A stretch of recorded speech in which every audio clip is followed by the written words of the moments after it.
Mr. Miller, we have now established, and you've acknowledged, that you were briefed on May 3rd that there was improper criteria used for tax-exempt applications. At the briefing in May 3rd, you were told that tax-exempt applications were being targeted if they contained terms such as Tea Party, We the People, Patriots, Bill of Rights, Constitution, government spending, taxes, and those that criticized how the country was run. After that, knowing of these practices, you sent letters to Congress acknowledging our investigation of these allegations, but omitted that the discriminatory practices were alleged, in fact, taking place. Then, remember, this briefing took place May of 2012.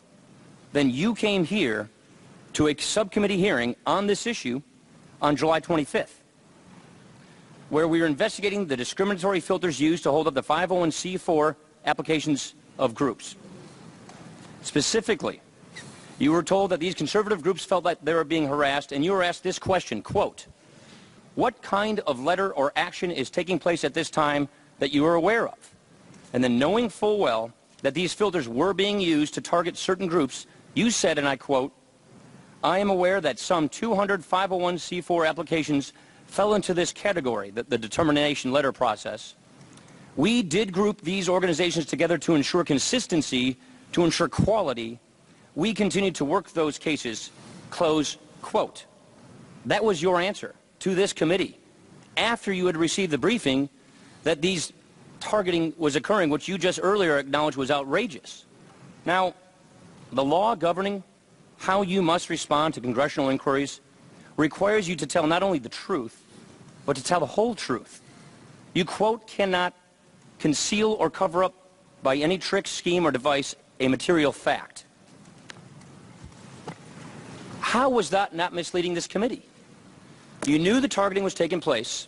You knew the terms Tea Party, Patriots were being used. You just acknowledged a minute ago that they were outrageous. And then when you were asked about this, after you were briefed about this, that was the answer you gave us? How can we not conclude that you misled this committee? So that was a lot of questions, sir. It's one. How can we conclude that you did not mislead this committee? I did not mislead the committee. I stand by my answer then. I stand by my answer now. Harassment discussion that was part of that question implies political motivation. There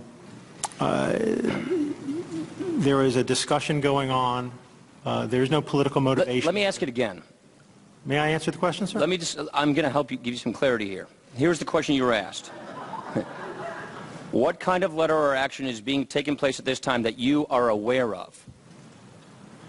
So the discussion of the context of that, and again, we need to go back and look at the context. There was the listing. There was the treatment of the cases. My understanding of that question was the treatment of the cases because all of the letters, and he was talking, I think it was Mr. Marchand, was talking about I'm hearing that people are complaining about letters. My response was to that. We found out about those letters. We dealt with them. As has been explained, we gave more time. We went and talked to them about expanding the way they could answer it, and we dealt, I think, fairly and successfully with the donor list issue. You knew of our concern of this targeting. You knew of the allegations that had been reported to this committee. We brought you here to talk about it. You had received a briefing that this targeting was taking place, but you did not divulge that to this committee when we were asking questions about this.